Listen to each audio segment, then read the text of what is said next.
سالی کا شکار تھے، رحمت رکی ہوئی تھی، بارش نہیں ہو رہی تھی۔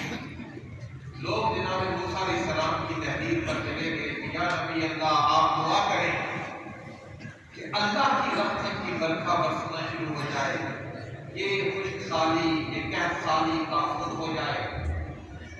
تو جا کر موسیٰ علیہ السلام کی خدمت میں آتے ہیں۔ موسیٰ علیہ السلام اپنی قوم کو ساتھ لے کر فَقَامُوا فِي صَعِيدٍ وَاحِدٍ، ایک کھلے میدان میں کھڑے ہو گئے اور اللہ کی بارگاہ میں دعا کی، باری تعالیٰ رحمت کی بارش کر۔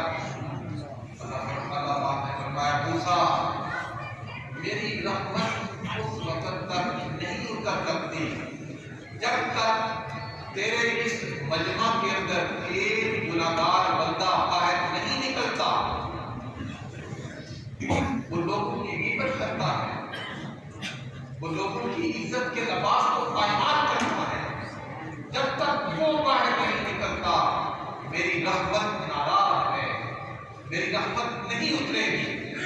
موسیٰ علیہ السلام نے اعلان کیا، امام مقدسی لکھتے ہیں موسیٰ علیہ السلام نے اعلان کیا کہ کون ہے وہ بندہ جس کی وجہ سے رب کی رحمت ناراض ہے؟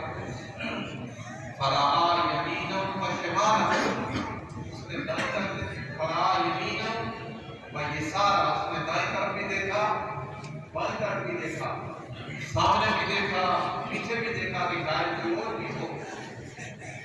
جب اسے کوئی نظر نہ آیا تو اب پریشان تھا کہ میرا راز فاش ہونے والا ہے۔ اب مضطرب تھا کہ سارے مجمع میں میرا راز فاش ہو جائے گا۔ اس نے اسی مجمع کے اندر دل ہی دل میں اللہ کی بارگاہ میں کہا الہی اسیتک 40 سنہ فامرتنی والآن جئتک تائبا فاقبلنی۔ مولا 40 سال تیری نافرمانی کرتا رہا اور تو ستار ہے، تو نے میری نافرمانیوں پر پردہ ڈالا، آج سر مجلس مجھے رسوا نہ کرنا، میں تیری بارگاہ میں توبہ کرتا ہوں۔ ابھی یہ الفاظ پورے نہیں کہ رحمت کی بارش برسنا شروع ہو گئی۔